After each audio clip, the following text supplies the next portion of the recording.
Hello साथियों, वनी जैस में आप सबका स्वागत है। हम एक और नई वीडियो लेकर के आपके बीच आए हैं। और ये जो हमारा वीडियो है, ये कोई करंट अफेयर से रिलेटेड नहीं है, ये साइंस का आज से हमारा स्टार्ट हो रहा है। और साइंस में जो हम टॉपिक चुने हैं ये है कार्य और ऊर्जा, वर्क एंड एनर्जी।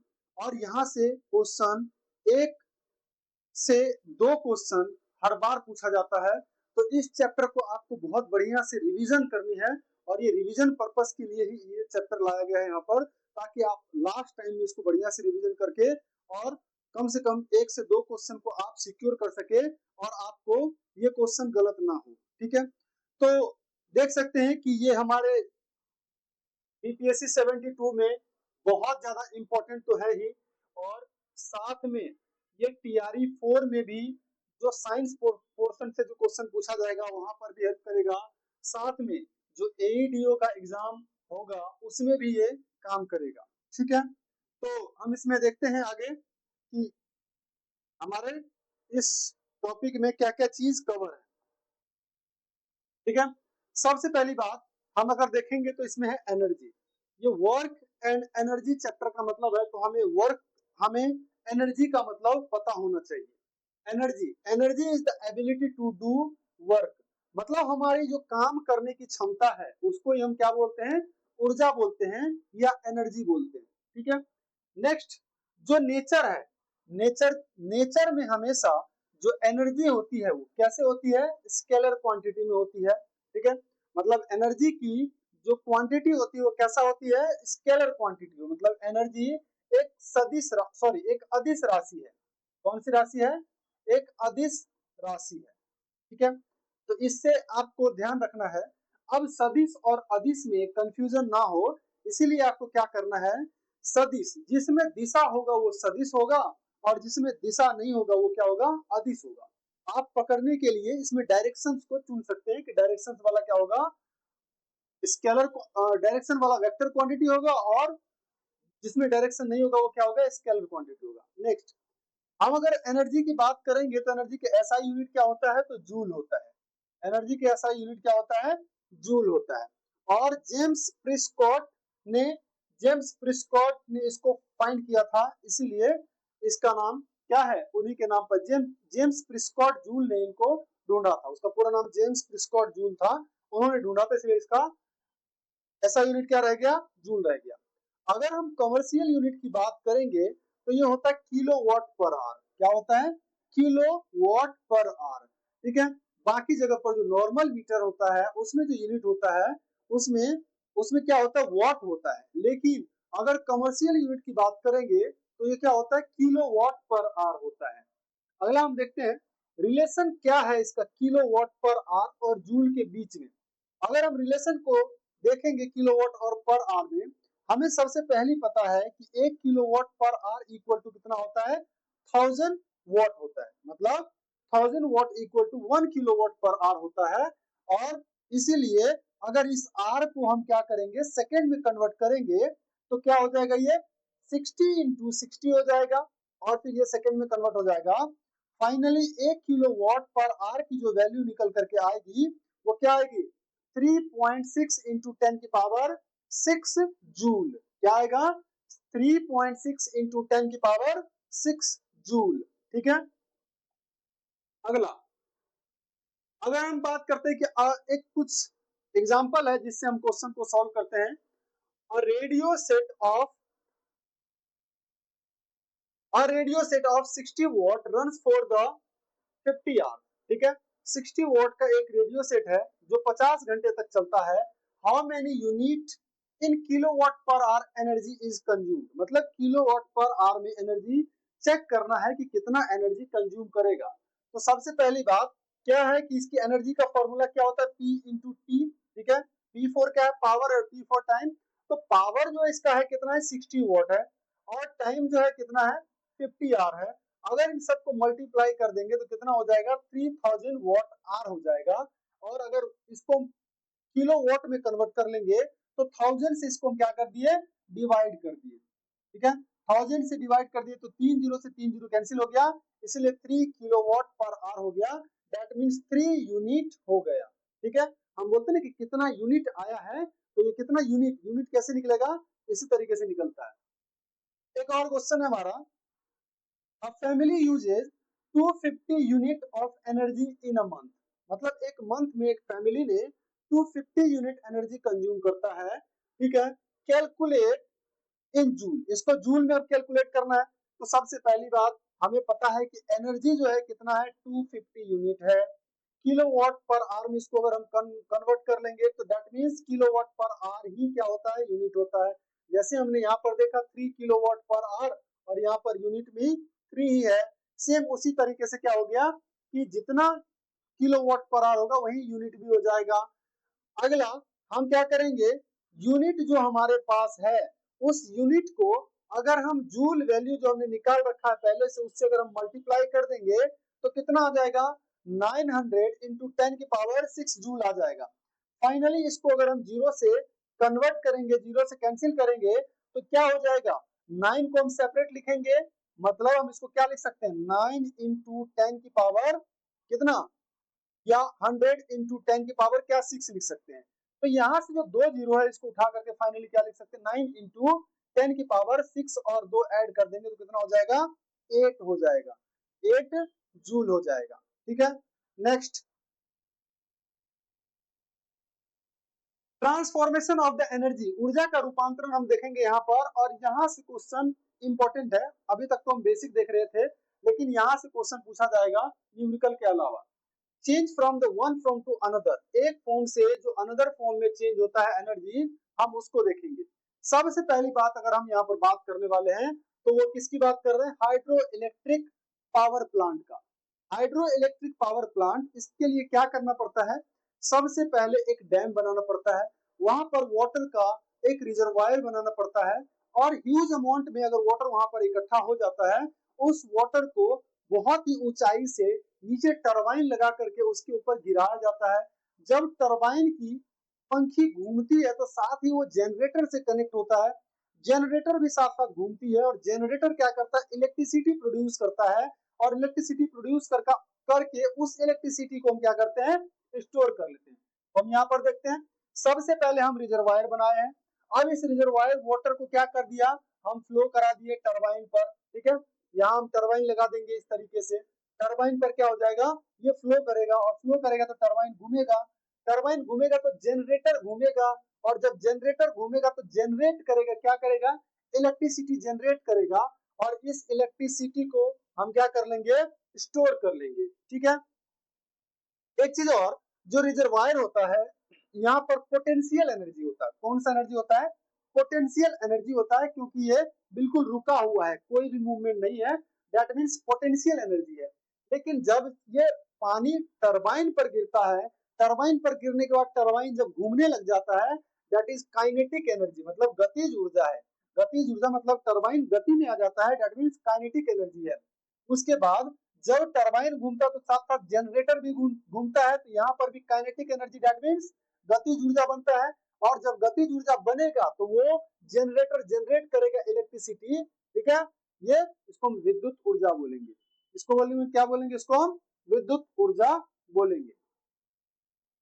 यहाँ पर हमारा थर्मल पावर, अगर थर्मल पावर हाउस की अगर हम बात करेंगे तो यहाँ पर थर्मल पावर हाउस में क्या है, कोल है, और कोल ही प्राइमरी फ्यूल है जिसको यूज किया जाता है।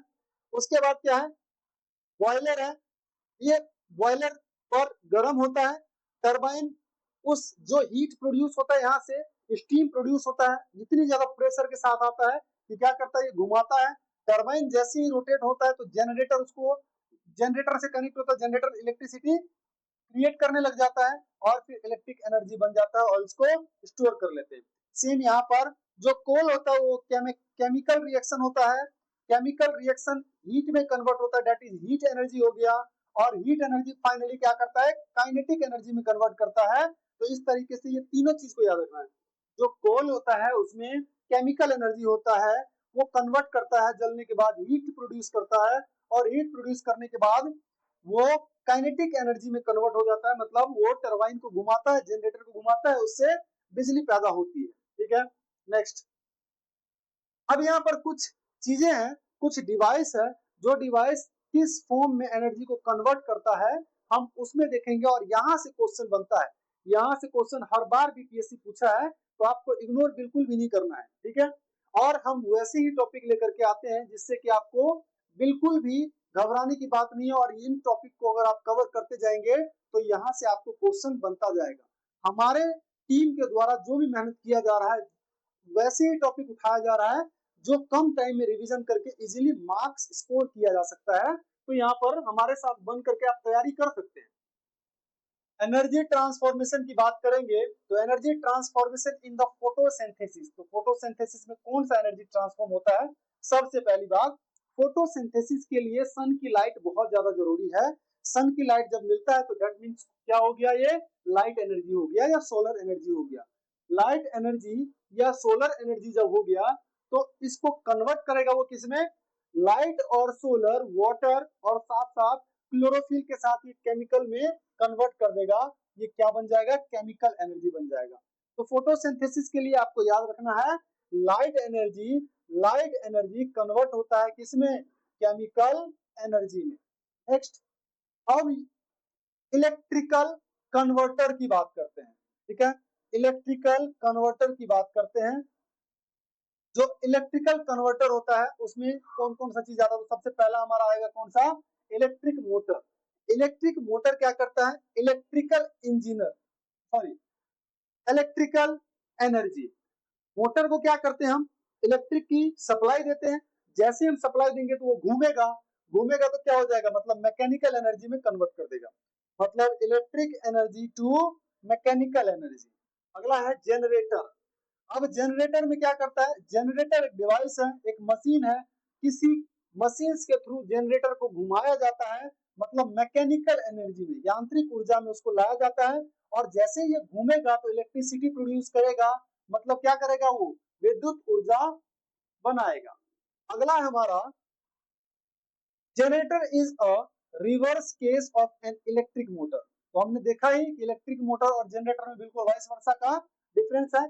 इसमें हमने क्या देखा, इलेक्ट्रिक मोटर इलेक्ट्रिकल को मैकेनिकल में कन्वर्ट करता है, वही जनरेटर क्या करता है, मैकेनिकल को इलेक्ट्रिकल में कन्वर्ट करता है। रेडियो की बात करते तो आपको पता है कि इलेक्ट्रिकल एनर्जी हम रेडियो को देते तो रेडियो बजता है।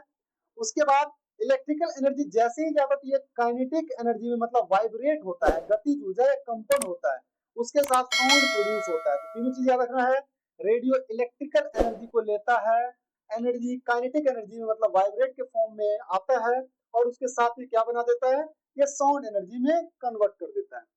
नेक्स्ट है कि अगर हम फिलामेंट मटेरियल डिटेल की बात करेंगे तो सबसे पहले जो मटेरियल है रुबिडियम मेटल आरबी, ठीक है। और प्रॉपर्टीज अगर हम बात करेंगे तो हाईली इलेक्ट्रोपॉजिटिव होता है और लो करंट होता है, इसमें करंट कम होता है, और लो करंट लीकेज होता है, और हाईली इलेक्ट्रोपॉजिटिव होता है। अगला हमारा फोटो इलेक्ट्रिक सेल की बात कर रहे हैं, फोटो इलेक्ट्रिक सेल या बैटरी की बात करेंगे। लाइट एनर्जी को कन्वर्ट करेगा किसमें, ये इलेक्ट्रिक एनर्जी में। लाइट सन से लाइट को लेगा, उसको प्रोसेस करेगा और इलेक्ट्रिक में कन्वर्ट कर देगा, ठीक है। फोटो इलेक्ट्रिक इफेक्ट की बात करेंगे तो क्या करता है फोटो इलेक्ट्रिक इफेक्ट, लाइट जब इस पर स्ट्राइक होता है तो फोटोन, फोटोन क्या होता है भाई, तो फोटोन होता है इलेक्ट्रॉन फ्री, ठीक है। फोटोन में क्या होता है, इलेक्ट्रॉन बिल्कुल फ्री होता है, ये क्या बनाता है, इलेक्ट्रिक, ठीक है, इलेक्ट्रिक प्रोड्यूस कर देता है। अगला हम देखते हैं कि इलेक्ट्रिक आयरन, आयरन की बात करते हैं तो आयरन क्या करता है, इलेक्ट्रिकल एनर्जी लेता है और हीट में कन्वर्ट करता है, जिससे आप प्रेस करते हो, ठीक है। क्या करता है वो, बिजली से, तो बिजली आता है उसमें, बिजली उसको गर्म करता है, उसके फिलामेंट को, टंगस्टन का जो कॉइल लगा हुआ है, और जैसे ही गर्म होता है तो वो इसका मतलब हीट मिल रहा है। अगला हमारा क्या है, इलेक्ट्रिक बल्ब। आपको पहले से ही पता है कि इलेक्ट्रिक बल्ब जो है, बल्ब में इलेक्ट्रिक करंट जाता है, करंट जाता है तो बल्ब ग्लो होता है, ठीक है। इलेक्ट्रिक से क्या हो जाएगा, वो लाइट एनर्जी में हो जाएगा, ठीक है। इलेक्ट्रिक में जाएगा तो इलेक्ट्रिक में जैसे ही जाएगा तो वो हीट प्रोड्यूस होगा, और हीट प्रोड्यूस के कारण ही वो ग्लो होगा, ठीक है। हीट अत्यधिक उष्मा होगा तभी तो क्या होगा, वो ग्लो होगा, और ग्लो होगा तो क्या बन जाएगा, लाइट एनर्जी बन जाएगा, प्रकाश ऊर्जा बन जाएगा। अगर हम गैस स्टोव की बात करते हैं तो हम देखते हैं गैस क्या होता है भाई, केमिकल से बनता है, ठीक है। चाहे कुकिंग गैस हो या कोई भी गैस हो, किससे बनता है, केमिकल से बनता है। और ये केमिकल किसमें कन्वर्ट कर देता है, जब ये जलता है तो हीट एनर्जी प्रोड्यूस करता है, मतलब हीट में कन्वर्ट हो जाता है। अगला हमारा क्या है, सोलर वाटर हीटर। क्या है, solar water heater light energy. Solar water heater क्या करता है, लाइट एनर्जी मतलब सन से लाइट लेता है, उसको हीट में कन्वर्ट कर देता है। किस में कन्वर्ट कर देता है, हीट में।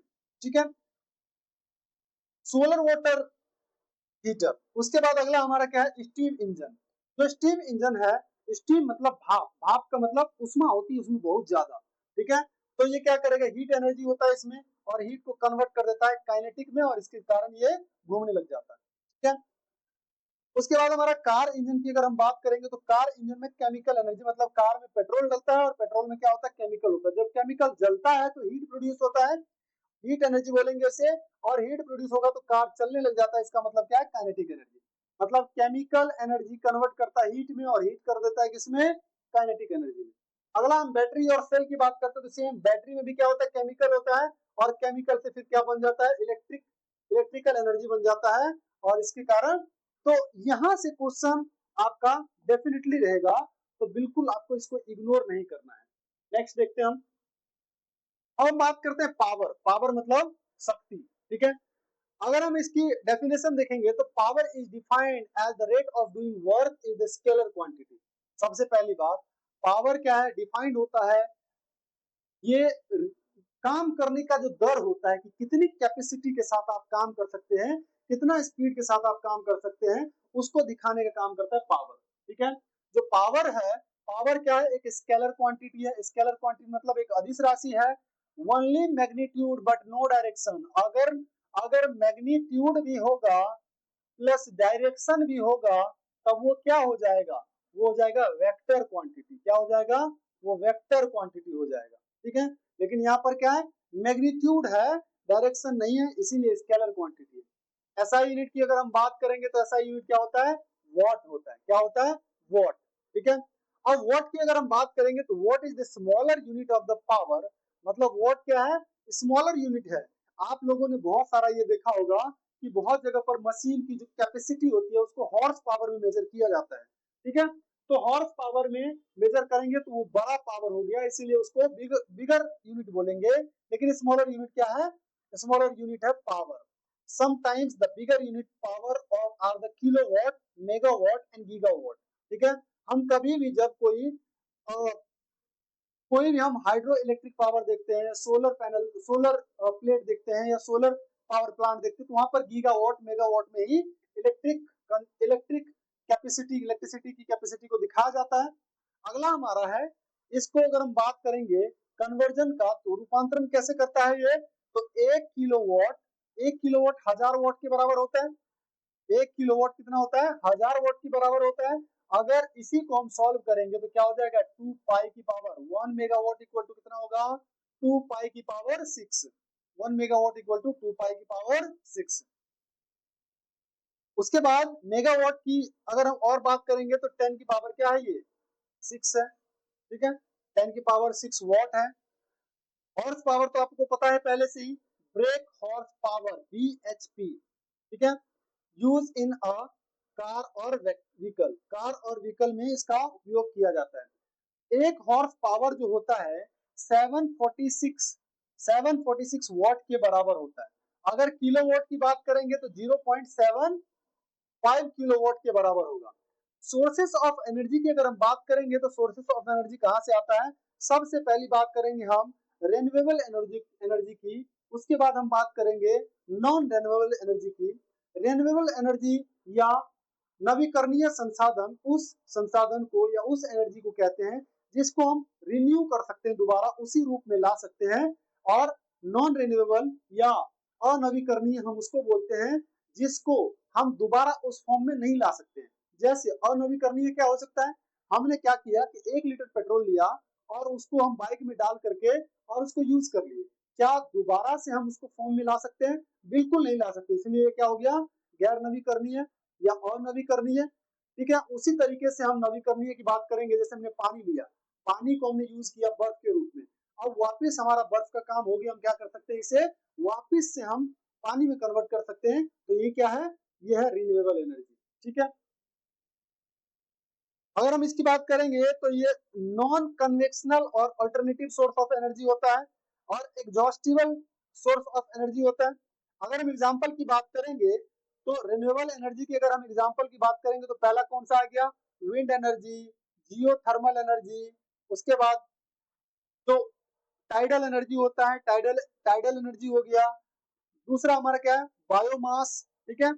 उसके बाद बायोगैस। तो ये सारी एनर्जी जो है और सोलर एनर्जी, ये सारे जो एनर्जी है ये सब क्या है, रिन्यूएबल एनर्जी है। मतलब इन सबको कितना भी हम यूज कर लेंगे ये खत्म नहीं होगा, बस इसकी हम क्या कर सकते हैं, प्रोसेस करके, रूप चेंज करके हम इसको यूज कर सकते हैं। अगला हमारा क्या है, नॉन रिन्यूएबल रिसोर्सेज, मतलब गैर नवीकरणीय या अनवीकरणीय संसाधन। Non renewable resources are also called the non-conventional source of the energy. गैर नवीकरणीय ऊर्जा को गैर पारंपरिक ऊर्जा स्रोत भी कहा जा सकता है, इसीलिए हम इसको एग्जॉस्टिबल एनर्जी के रूप में भी बोलते हैं। मतलब क्या, समाप्त होने वाली ऊर्जा। एक समय आएगा जब पेट्रोल, डीजल, कोयला ये सब क्या हो जाएगा, समाप्त हो जाएगा और लोगों को कोई ना कोई अल्टरनेट ऑप्शन ढूंढना पड़ेगा। इसीलिए हम इसको क्या बोलते हैं, एग्जॉस्टिबल है, ये एग्जॉस्ट हो जाएगा समय के साथ। फॉसिल्स फ्यूल की अगर हम बात करेंगे तो फॉसिल्स फ्यूल में कौन सा आएगा जो फॉसिल से बना है, सबसे पहले हमारा कोल है, पेट्रोलियम है, नेचुरल गैस है, ठीक है। ये सारे चीज क्या है, फॉसिल्स फ्यूल है। अगर हम न्यूक्लियर फ्यूल की बात करेंगे तो न्यूक्लियर फ्यूल में हमारा यूरेनियम है। अब यूरेनियम का टाइप होता है तो आप लोग कमेंट में बताएंगे कि कौन कौन सा टाइप होता है, ये आपका कमेंट में बताने वाला ये होमवर्क है, ठीक है। आप इसको जब बताएंगे तो हमें लगेगा कि आप क्या, मतलब किस किस हिसाब से, किस लेवल से आप पढ़ते हैं। अगर आपको ये पता है तो आप बिल्कुल बढ़िया पढ़ रहे हैं, ठीक है, और अच्छी तरीके से पढ़ते रहना। अगला अगर हम देखेंगे तो फ्यूल की बात करते हैं यहाँ पर, और अलग अलग टाइप की फ्यूल की बात करेंगे। सबसे पहले हम फॉसिल फ्यूल की बात करेंगे, मैन मेड फ्यूल की बात करेंगे जिसको हम आर्टिफिशियल फ्यूल बोलते हैं। उसके बाद हमारा नेचुरल फ्यूल की बात करेंगे, प्राकृतिक ईंधन। न्यूक्लियर फ्यूल की बात करेंगे, परमाणु ईंधन। फ्यूचर फ्यूल की बात करेंगे जो अभी बहुत ज्यादा खास चर्चे में है, that means hydrogen. Future fuel कौन है, हाइड्रोजन, ठीक है। तो जो ये हाइड्रोजन है, इस ये बहुत ज्यादा हाइड्रोजन फ्यूल अभी चर्चा में चला हुआ है। हाइड्रोजन का बस भी चल रहा है, कहां से, जिंद से सोनीपत, पहला सॉरी हाइड्रोजन का ट्रेन भी चल रहा है, फर्स्ट हाइड्रोजन ट्रेन सोनीपत से लेकर के कहां तक, जिंद तक, ठीक है। उसके बाद हाइड्रोजन जो एयर इंडिया है, हाइड्रोजन बस को भी दिल्ली में पायलट प्रोजेक्ट के थ्रू चलाया जा रहा है, प्रैक्टिकल के थ्रू, कहां पर, तो सेंट्रल सेक्रेटरीट के पास, मतलब अगर आसान भाषा में बोले तो इंडिया गेट के आसपास, ठीक है।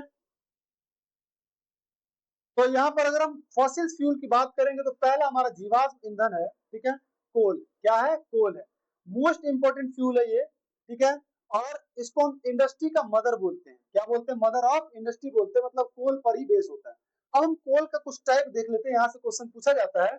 सबसे जो घटिया कोल है वो क्या है, पीट कोल है, जिसमें 50 to 60% ही कार्बन की क्वालिटी होती है, मतलब इसको हम इंफीरियर क्वालिटी बोलते हैं, मतलब खराब होता है ये, ठीक है। उसके बाद इससे थोड़ा बढ़िया अगर हम बात करेंगे तो कौन सा होता है, बिटुमिनस कोल होता है। बिटुमिनस कोल 78 to 86% के आसपास इसमें कोल होता है, और इसको यूज किया जाता है डोमेस्टिक पर्पस के लिए, ठीक है। और और इसका उपयोग कहाँ करते हैं, एंटीसेप्टिक में, ठीक है। तो ये सारी चीज है। अब इसमें अगर हम बात करते हैं तो स्फेगनम प्लांट, उसके बाद एंटीसेप्टिक क्वालिटी, फिर वर्ल्ड वॉर फर्स्ट में यूज किया गया था इसको एंटीसेप्टिक के रूप में। और उसके बाद हमने क्या किया कि पीच कोयल, कोयला को उस टाइम में क्या, पीच कोल कम मिलता था, ठीक है। अगला हमारा क्या है, लिग्नाइट कोल। लिग्नाइट कोल, आपको पता है कि जो बिटुमिनस कोल है ये सबसे पहली, सबसे 4 नंबर पर ये है, इसके बाद 2 नंबर पर ये है, और 3 नंबर पर ये है, और 1 नंबर पर ये है। तो मतलब इसके बाद जो नंबर आएगा वो किसका आएगा, इसका आएगा, और इसके बाद जो नंबर आएगा वो किसका आएगा, इसका आएगा, ठीक है। तो मतलब सबसे पहले क्या लिखेंगे, PlBa। इसका ट्रिक अगर हम बोलेंगे कोल के टाइप का तो क्या बोलेंगे, PlBa। तो ये, ठीक है, या AbLp। अगर आपको सबसे बढ़िया बात, ये खराब क्वालिटी से अच्छे क्वालिटी की तरफ अगर हम जाएंगे तो ये ट्रिक बन सकता है, और अगर अच्छे क्वालिटी से खराब की तरफ जाएंगे तो ABLP। आपको जो याद करने में सुविधा हो रहे हैं इस ट्रिक से आप इसको किसी तरीके से कोई ऐसा निमोनिक बनाना है जिससे आपको याद करना है। सबसे बढ़िया क्वालिटी जो है हमारा एंथ्रासाइट है। एंथ्रासाइट में 94 से 98% तक कार्बन की कैपेसिटी होती है। अगला हम देखते हैं कोक की बात अगर हम करेंगे तो कोक क्या है, एक्सट्रैक्शन ऑफ द स्टील और मेटल में काम आता है। कोल तार की अगर हम बात करेंगे तो कोल तार क्या होता है, ये नेफ्थलीन बॉल बनाने में काम आता है, ठीक है, और रोड को मेटलिंग करने में काम आता है, ठीक है। लेकिन पहले पहले के टाइम में, ठीक है, इसको यूज किया जाता था, लेकिन अब क्या यूज किया जाता है, बिटुमिन कोल को यूज किया जाता है, ठीक है। कोल तार की जगह पर किसको यूज किया जाता है, बिटुमिन कोल को यूज किया जाता है, ठीक है। और ये क्या है, ये पेट्रोलियम प्रोडक्ट है, ठीक है। अगला हमारा स्फाल्ट क्या है, स्फाल्ट या डामर भी बोलते हैं। This is the highly use in the metalling in the road. आजकल क्या है कि सबसे ज्यादा मेटलिंग करने के लिए, रोड को मेटलिंग करने के लिए, रोड मतलब जो रोड बनाने के लिए क्या यूज किया जाता है, स्फाल्ट का यूज किया जाता है। और ये क्या है, residue of the petroleum distillation, और पेट्रोलियम के आसवन में भी इनको उपयोग किया जाता है। और इसको हम, ये कैसा होता है तो इसका कलर जो होता है ब्राउन ब्लैक कलर का होता है, मतलब भूरा काला होता है, हाईली विस्कस होता है और स्टिकी और हार्ड कार्बन होता है, मतलब बहुत ज्यादा गाढ़ा होता है। उसके बाद चिपचिपा भी होता है, इसीलिए इसको पकड़ के चिपका देता है रोड को। और ये हाइड्रोकार्बन होता है, मतलब ये हाइड्रोकार्बन होता है ताकि वो उसमें बिल्कुल जकड़ करके रखता है। बायोस्फैल्ट की अगर हम बात करेंगे तो ये अल्टरनेटिव ऑफ एस्फाल्ट है, ठीक है, made from the sugar, molasses, molasses क्या हो गया, खांड हो गया, corn, rice, potato, cellulose, lignin, मतलब प्लांट सेलुलोज। तो बायोस्फाल्ट, बायो का से समझ जाना है कि जो बायोलॉजी से रिलेटेड चीजें हो वहां से जुड़ा हुआ होता है, ठीक है। कोल गैस की अगर हम बात करेंगे तो जो हमारा कोल गैस है, earlier it is use as a light but this days use as a fuel. सबसे पहले कोल गैस का यूज किया जाता था किसके लिए, लाइट के लिए यूज किया जाता था, लेकिन इस टाइम में जो यूज किया जा रहा है उसको किसके लिए यूज किया जा रहा है, एज अ फ्यूल यूज किया जा रहा है, ठीक है। अगला अगर हम मिक्सचर ऑफ कार्बन की बात करेंगे कोल गैस में तो क्या क्या होता है, CO is to H2 is to CH4, मतलब कार्बन मोनोऑक्साइड, हाइड्रोजन और मीथेन का क्या होता है इसमें, कार्बन मोनोऑक्साइड, हाइड्रोजन और मीथेन का एक निश्चित अनुपात में मिश्रण होता है, तब जाकर के कोल गैस का निर्माण होता है। अब हम बात करते हैं पेट्रोलियम की, ठीक है। अगर हम पेट्रोलियम की बात करेंगे तो सबसे पहले पेट्रोलियम को ब्लैक गोल्ड के नाम से भी जाना जाता है। पेट्रोलियम क्या है, ब्लैक गोल्ड के नाम से भी जाना जाता है, इसको काला सोना बोलते हैं।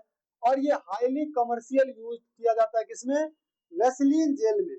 जिस वैसलीन को आप लोग अपने होठ पर लगा करके और 3-4 बार जो होठ को ऊपर नीचे फड़का देते हैं वो वैसलीन पेट्रोलियम प्रोडक्ट है, ठीक है। अब तो बहुत ज्यादा अलग अलग कलरफुल में आ गया, लड़कियां इसको बेहतर समझ रही होगी, ठीक है। तो इसमें क्या होता है, कोक होता है और ऑयल होता है, ठीक है। ये चट्टानी तेल होती है एक तरीके से, रॉक रॉक ऑयल के नाम से भी हम इसको जानते हैं। It is also known as the gasoline, इसको हम गैसोलीन के नाम से भी जानते हैं। और मिक्सर होता है किसका, हाइड्रोकार्बन का।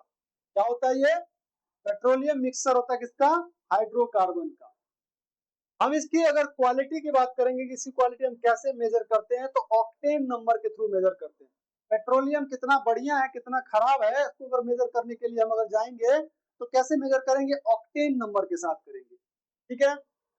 जो बाइक में क्या होता है, नोकिंग की जो आवाज आती है, ठीक है, मेटेलिक साउंड आता है, खटखटाना, तो ये कैसे आता है भाई, जैसे सपोज दैट खास करके जो स्प्लेंडर प्लस बाइक गांव सब में होता है, आप कभी भी उसको चला करके आइए और थोड़ा सा उसको छोड़ दीजिए तो उसमें कट कट कट कट की आवाज आती रहती है। वो कैसे आता है, इसी वजह से आता है, ठीक है। एंटी नोकिंग मटेरियल मिलाया जाता है उसमें जिसको हम क्या बोलते हैं, टेट्रा इथाइल लेड, ठीक है। जो लेड वाला पेट्रोलियम होता है, ठीक है, यह प्रतिबंधित है क्योंकि इससे बहुत ज्यादा पर्यावरण प्रदूषित होता है, ठीक है। नाउ यूज्ड बेंजीन, अब हम BTX यूज करते हैं। बेंजीन, ट्यूलिन और जाइलीन। ठीक है, बीटीएक्स का मतलब क्या है? बीटीएस नहीं बोल रहा हूं, कहीं तुम लोग बीटीएस पकड़ लो। बीटीएस का पेट्रोलियम में कोई काम नहीं है, वो केवल साउथ कोरिया में काम करते हैं। तो ये क्या है? Benzene, BTX, BTX benzene, toluene और जिलीन। ठीक है, refining of the petrol from the fraction distillation. आपको ये क्वेश्चन भी पूछ सकता है कि पेट्रोलियम का हम रिफाइन कैसे करते हैं, हम उसको शोधन कैसे करते हैं? तो कैसे किया जाता है? फ्रैक्शनल डिस्टिलेशन के थ्रू। ठीक है, इसको हम क्या बोलते हैं? Fractional distillation. मतलब पेट्रोलियम का शोधन कैसे? तो प्रभाजी आसवन के द्वारा। कैसे? तो प्रभाजी आसवन के द्वारा। ठीक है, अब ये एंटी फ्रीज सब्सटेंस इसमें मिलाया जाता है पेट्रोल में। ठीक है, अलग अलग पॉइंट पर जो हम यूज करते हैं उसमें क्या बोलते हैं? Ethylene glycol. क्या यूज करते हैं? Ethylene glycol. मतलब कितना भी ठंडा पड़ जाए, कितना भी बहुत ज्यादा बर्फ जम जाए पानी का, लेकिन पेट्रोल नहीं जमेगा। क्यों? क्योंकि इसमें मिला हुआ है क्या? Ethylene glycol. ठीक है, तो आपको याद रखना है। ठीक है, अब हम डीजल की बात करते हैं। डीजल की बात करेंगे तो ये भी मिक्सचर ऑफ हाइड्रोकार्बन होता है, क्योंकि जैसे उसको निकाला जाता है वैसे इसको भी निकाला जाता है। We measure the quality of the diesel by cetane number. हमने क्या देखा? हम पेट्रोल को जो मेजर करते हैं वो पेट्रोल की जो क्वालिटी को मेजर करते हैं वो ऑक्टेन नंबर में करते हैं, और डीजल की जो क्वालिटी को मेजर करते हैं हम सीटेन नंबर में करते हैं। तो याद रखना है इन दोनों का। ठीक है, refining of the diesel by the fractional distillation. दोनों का क्या है? फ्रैक्शनल डिस्टिलेशन मतलब प्रभाजी आसवन। अगला पॉइंट है हमारा, बायोडीजल भी बनाया जा रहा है। तो कुछ हमारे प्राकृतिक प्लांट है, पौधा है, जिनको यूज करके हम क्या करते हैं? बायोडीजल बनाते हैं। तो सबसे पहला प्लांट जो आता है जेट्रोफा का प्लांट आता है। इसके सीड को हम क्या करते हैं? यूज करके बायोडीजल बनाते हैं। ठीक है, और ये मेडिसिन में भी उपयोग किया जाता है, ड्रग्स नेचर का होता है। ठीक है, इसको रतन जोत पौधा भी बोलते हैं, या डीजल सीड प्लांट्स भी बोलते हैं। ठीक है, अगला हमारा है, हम फ्यूल की नेचर देखते हैं कि नेचर कैसा होता है।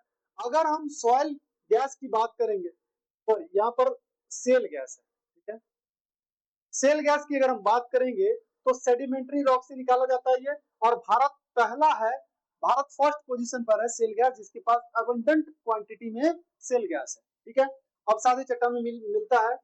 और उसके बाद हम बायोगैस या गोबर गैस की अगर हम बात करते हैं तो बायोगैस क्या है? एक रिन्यूएबल एनर्जी है। चीफ कंपोनेंट इसका बायो में क्या होता है? मीथेन होता है। मतलब बायोगैस या गोबर में सबसे ज्यादा अगर कोई गैस होता है तो क्या होता है? मीथेन होता है, चीफ कंपोनेंट बोलेंगे इसे। और सबसे पहली बात जो मीथेन को डिस्कवर किया गया था उसको सीवी देसाई ने किया था, एक भारतीय वैज्ञानिक है जिसने इसकी खोज की थी।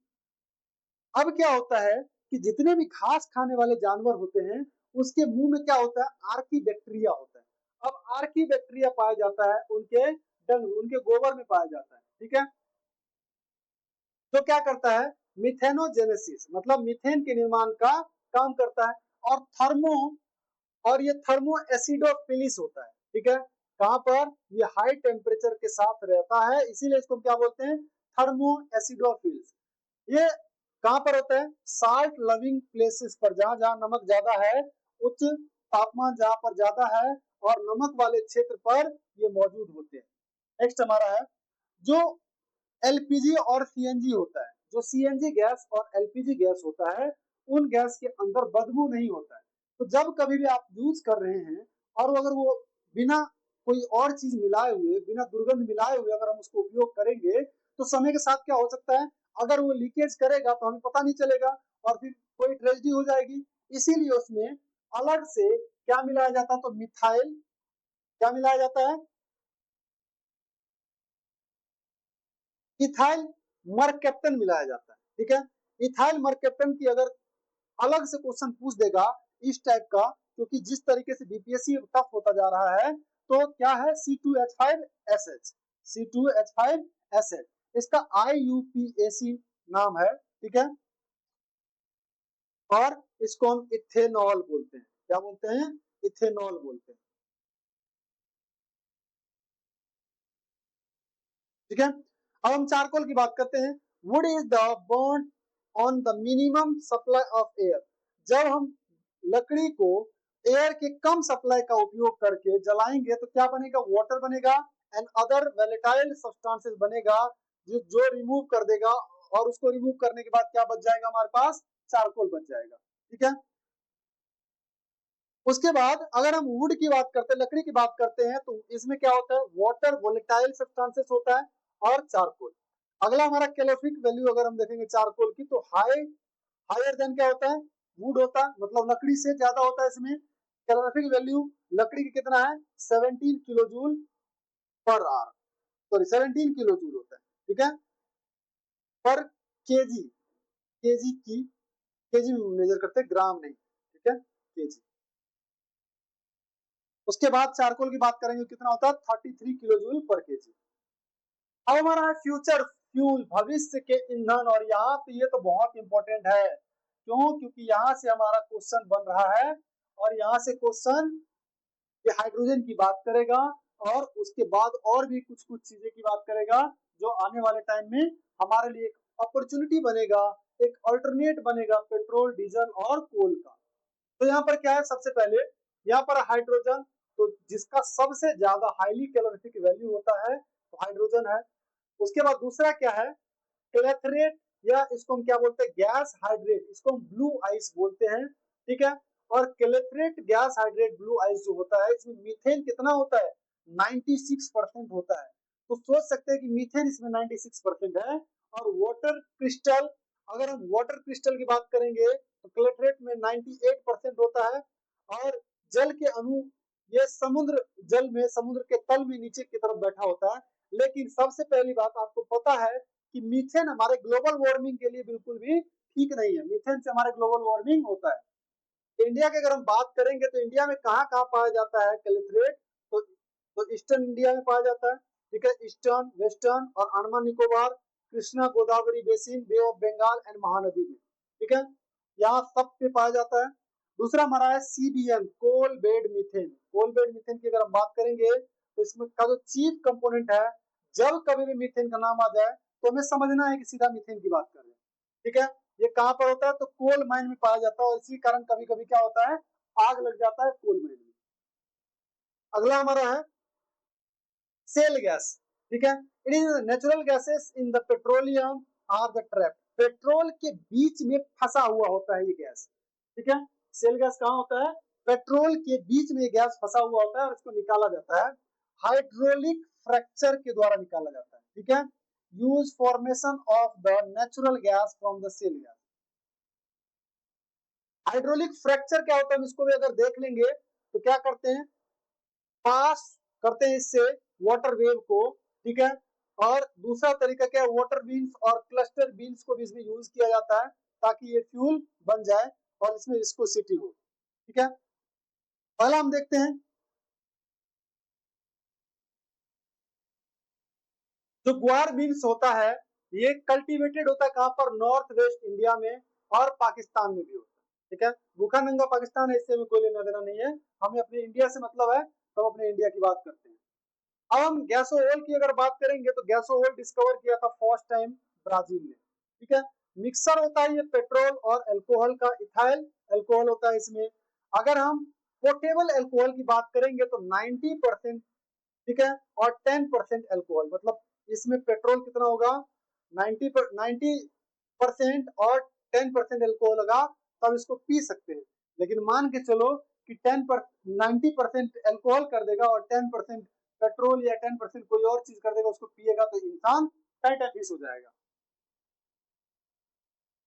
ठीक है, और जो विकृत करने के लिए इसमें पेट्रोल, मतलब जो अल्कोहल में मिलाया जाता है, जिसको इसको, ताकि लोग कोई भी कमर्शियली लेवल पर जब ये आए तो उसको पी ना जाए, इसलिए क्या मिलाया जाता है इसमें, पायरिडीन को मिलाया जाता है। किसको मिलाया जाता है, पायरिडीन को।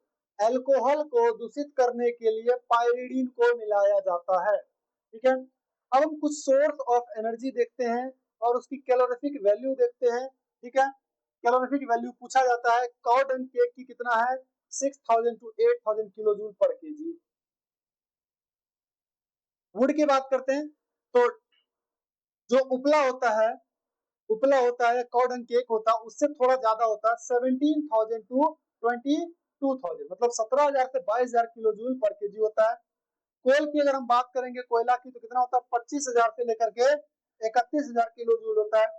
बायोगैस या गोबर गैस की बात करेंगे तो कितना होता है 35,000 किलो जूल पर केजी। उसके बाद पेट्रोल, डीजल और केरोसिन ऑयल का कितना होता है, ये एक ही साथ हमने लिखा है, ये कितना है। हालांकि केरोसिन ऑयल में कम होता है, उससे ज्यादा डीजल में होता है और उससे भी ज्यादा पेट्रोल में होता है, लेकिन मैंने यहाँ पर एक जगह लिखा हुआ है, इससे आप पढ़ सकते हैं।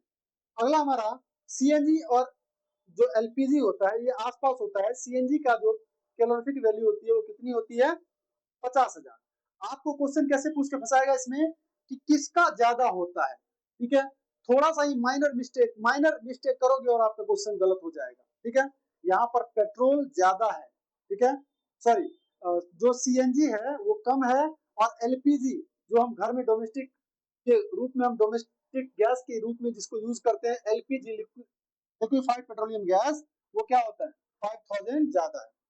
बायोगैस की अगर हम बात करेंगे तो बायोगैस कितना है 35,000 किलो जूल पर केजी बायोगैस, ठीक है, से क्वेश्चन पूछा जा सकता है। अगला हमारा है एलपीजी।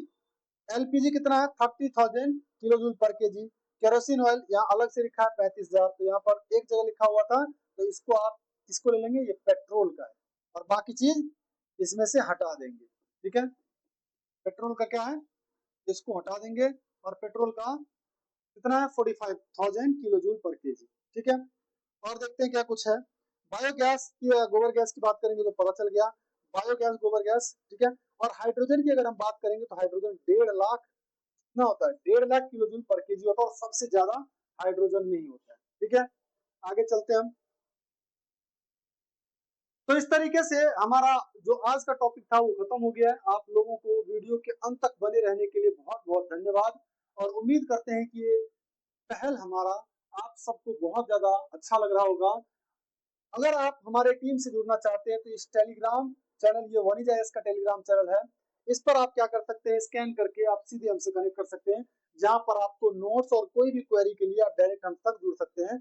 अगर आप स्कैन करेंगे इस बार कोड को, तो हमारी वनीजाएस की जितनी भी सोशल मीडिया प्लेटफॉर्म है, आप वहां तक डायरेक्ट एक क्लिक से कनेक्ट हो जाएंगे, ठीक है। तो उम्मीद करते हैं कि आप लोगों को वीडियो अच्छा लगा होगा। चैनल पर आप पहली बार आए हैं तो चैनल को सब्सक्राइब कर लीजिए, लाइक करके आप अपना प्यार जरूर दें, और साथ में ही कमेंट करके आप अपना सुझाव भी जरूर दें। हमें बताएं कि और क्या क्या चीज हम आपके लिए ला सकते हैं, उन टॉपिक पर हम वीडियो बनाने की कोशिश करेंगे। उम्मीद करते हैं कि आपको अच्छा लगा होगा, और अच्छा लगा है तो पढ़ते रहिए, मुस्कुराते रहिए। जय हिंद, जय भारत।